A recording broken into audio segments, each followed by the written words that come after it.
ഏയ് വാതിലോർക്ക്.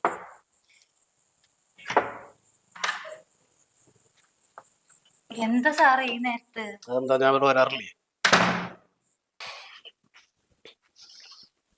ചേട്ടന്റെ ജാമ്യത്തിന് പ്രദീപ് വക്കീലിനെ കാണാൻ എന്നിട്ട് എന്തായി? അതൊക്കെ ഞാൻ ശരിയാക്കിയതല്ലേ, പിന്നെ ഇപ്പൊ എന്താ കുഴപ്പം? പക്ഷെ ആളെ ഞാൻ കണ്ടപ്പോ ആളൊന്നും പറഞ്ഞില്ലല്ലോ. അത് അയാൾക്കൊന്നും ഒന്നും ഒരിക്കറിയില്ല. ഞാനല്ല അതിന്റെ കാര്യങ്ങളൊക്കെ കാണുന്നത്. പിന്നെ ഇപ്പൊ എന്താ ഇത്ര പ്രശ്നം? ഇത്ര ദിവസം ഇല്ലാത്തൊരു വിഷയം എന്താ ഇപ്പൊ? അതൊക്കെ ഞാൻ ശരിയാക്കിയിട്ടുണ്ട്. അതൊന്നും ഈ ടെൻഷൻ അടിക്കണ്ട. ഞാൻ ചോദിച്ചേർന്നു ആളോടെ. നീ എന്തിനാ അവരോടൊക്കെ ചോദിക്കാൻ പറഞ്ഞത്? അത് ഞാനായിട്ട് കാര്യല്ലേ. പിന്നെ എന്തിനാ വേറെ മറ്റുള്ളവരൊക്കെ ചോദിക്കാൻ നിൽക്കണത്? അതിലൊന്നും വേറെ ഒന്നും ചിന്തിക്കാനൊന്നുമില്ല. അതൊക്കെ ഞാൻ സെറ്റായിക്കൊണ്ട് ഒരു ടെൻഷൻ അടിക്കും വേണ്ട കേട്ടോ. നീ ഇങ്ങോട്ട് വന്നേ.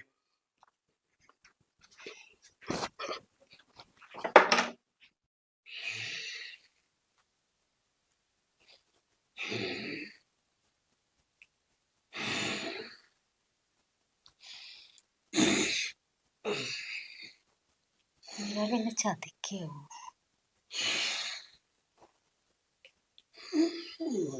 എന്റെ ഏട്ടന്റെ കാര്യമൊന്നും ശരിയാക്കില്ലല്ലോ.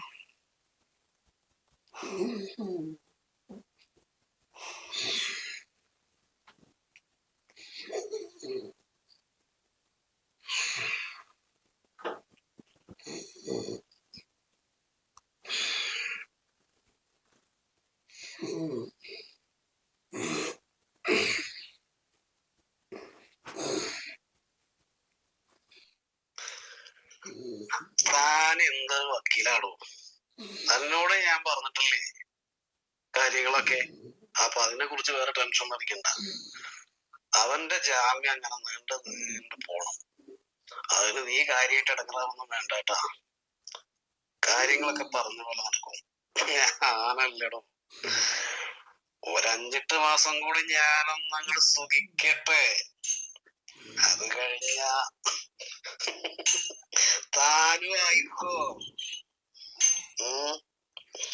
പിന്നെ ഞാൻ അവളെ കല്യാണത്തിന് മുന്നേ കൊതിച്ചതാ. കുറെ ശ്രമിച്ചു, നടന്നില്ല. അവസാനം എനിക്കിതല്ലാതെ വേറെ വഴിയില്ല. അവൻ അങ്ങടെ ലോക്കാക്കി. അടിക്കടാ. ഇതിലും വലിയ അടിയല്ലടാ നടക്കുന്നത്. അപ്പൊ ഞാൻ പറഞ്ഞത് മറക്കണ്ട. നീ ഒരു 5-8 മാസം കൂടി ക്ഷമിക്ക്. അത് കഴിഞ്ഞ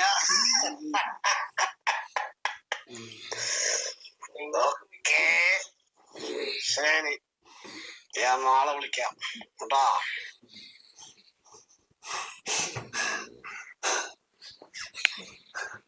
ഇയാള് എന്റെ ചേട്ടനെ എന്നെ ചതിക്കായിരുന്നല്ലേടാ.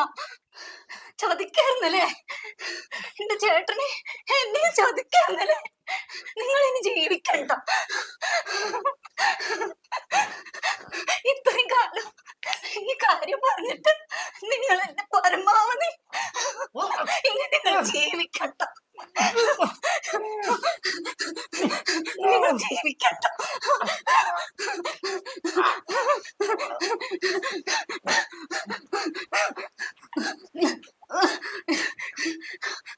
എന്റെ ചേട്ടന്റെ അടുത്തേക്ക് ഞാനും പോവുക. അന്ന് കൊന്നിട്ട് ഞാൻ എന്റെ ചേട്ടന്റെ അടുത്തേക്ക് പോവും. നീ അങ്ങനെ ജീവിക്കേണ്ടടാ കള്ള നായേ.